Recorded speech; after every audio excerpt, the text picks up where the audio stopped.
You don't just read with this deck, you enter it. It invites you into a story, into a world that you step into. Today we're exploring a hidden garden laced with mystery, magic, and a touch of danger. This is Muriel Stirling's Wicked Garden, a new oracle set from US Games that is so much more than just a deck. It's a story, a ritual, and a collector's dream. And when I say a story, I truly mean it. This here is a hardcover storybook, which is written as a mystical tale in Muriel Stirling's own words. And I'm just so excited to share this deck with you today. Big thank you to US Games for gifting me this deck.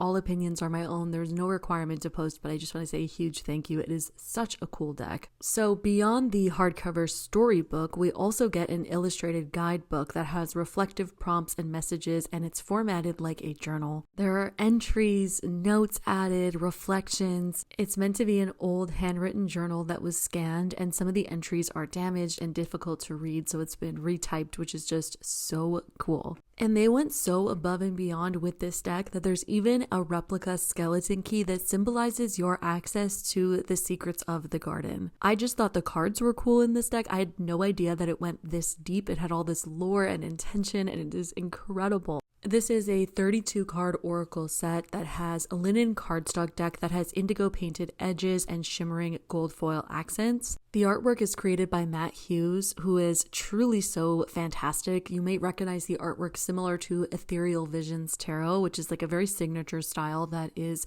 very Art Nouveau, pre-Raphaelite, just absolutely stunning. Each card truly feels like such a work of art. It feels lush, it feels ornate, it feels timeless, and the color palette itself is so rich with deep indigos, soft metallics, and very delicate botanicals that feel so old world, dreamlike, and fantastical. And obviously the intention behind this deck is much more than just pulling cards for daily guidance, although of course you can do that.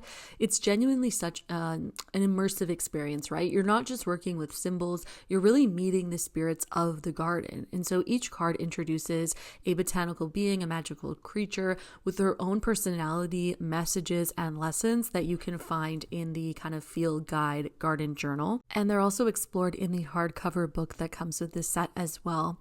So this is built around the story of Muriel Stirling and her discovery of a very strange hidden garden within her family's estate.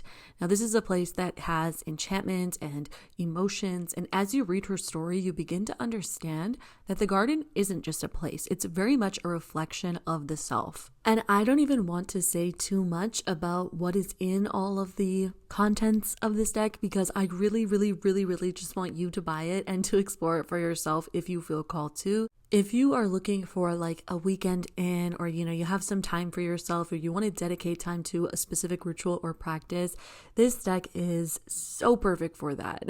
It reminds me of one of those like murder mystery kind of clue-like games, but then it has witchiness, it's got this garden vibe, and it's obviously not as scary, but there's so much mystery shrouding it, and it just feels like you're truly transported when you work with this deck and with the accompanying books. At its core, you're basically requesting information about the Stirling Estate.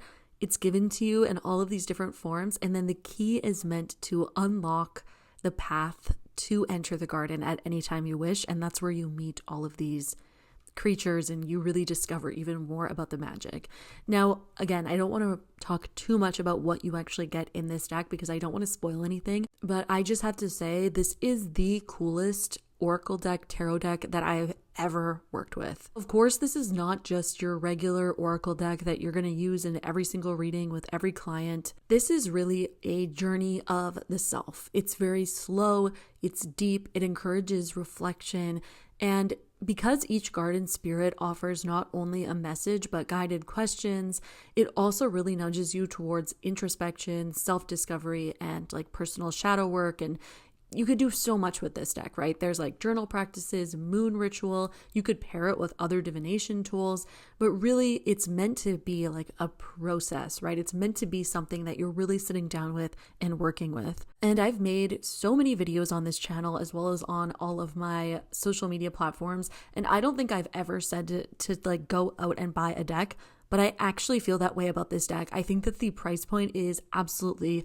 so worth it. It is so much fun and it's groundbreaking. It honestly is such an innovative, immersive, process that words can't even describe how I feel about this deck. You guys know I just love when people really go above and beyond, when they do something unique and special and innovative in a space that just feels like there's constantly carbon copies of the same thing. This deck blows that out of the water. It is an experience, and it's really an invitation to settle into your intuition and your imagination. If you enjoy storytelling or fantasy, or you want to really walk into a portal, not just use a tool, this deck is absolutely insane. If you pick it up, let me know your thoughts.